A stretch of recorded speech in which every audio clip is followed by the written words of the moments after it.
विलिनीकरणाबाबत अजितदादा बोललेले नाहीत. विलिनीकरणाचा कुठलाही प्रस्ताव नव्हता. राष्ट्रवादीचे नेते उमेश पाटील यांनी हा दावा केलाय.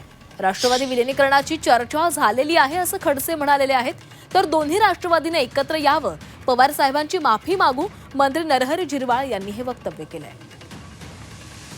मध्यंतरी अतिवृष्टीच्या दौऱ्याच्या वेळेला तर मी दादांच्या सोबत हेलिकॉप्टरमध्ये आणि त्याचबरोबर गाडीमध्ये बराच प्रवास केला. परंतु त्यांच्या चर्चेच्या दरम्यान दोन्ही राष्ट्रवादी एकत्रित येण्याच्या संदर्भातला कुठल्याही प्रस्तावाच्या बाबतीत काही चर्चा असल्याचं ते काही मला बोलले नाहीत. मी अनेक वेळेला त्यांना या बाबतीत विचारलं होतं, परंतु तसा कुठलाही प्रस्ताव नसल्याचं ते वारंवार सांगायचे. दोन्ही राष्ट्रवादी तशी चर्चा झालेली आहे, पण आता त्याचा निर्णय अशा घटनेमुळे थांबलेला दिसतो.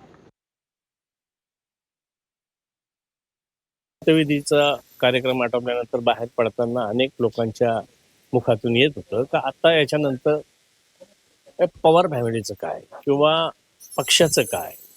काही लोक तर म्हणत होते तुमचं पक्षाचं काय व्हायचं होत राहील, परंतु आमचं काय का. आमचा कुठलाही संबंध पक्ष म्हणून नाही, पण एक सामाजिक जे काही जी जाण होती ती आदरणीय दादात होती. आणि त्याच्यानंतर आता कुठंतरी सुनित्रा वहिनींना ते एक दुःखवटा म्हणून किंवा एक सांत्वन म्हणून दादांच्या बरोबर होता.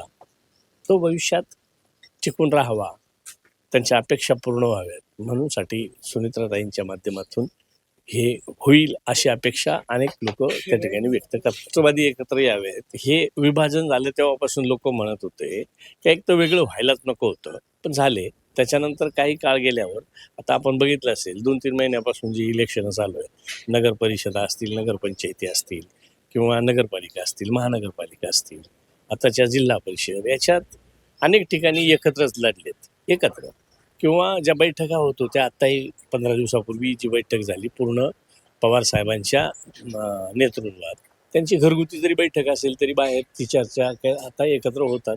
आज तरी मला वाटतं काही एकत्रच आहेत. राहिला असेल काही तर पुन्हा एकत्र बसून त्याचा निर्णय त्या ठिकाणी घ्यावा अशी मी माझ्या वतीने तरी विनंती करतो.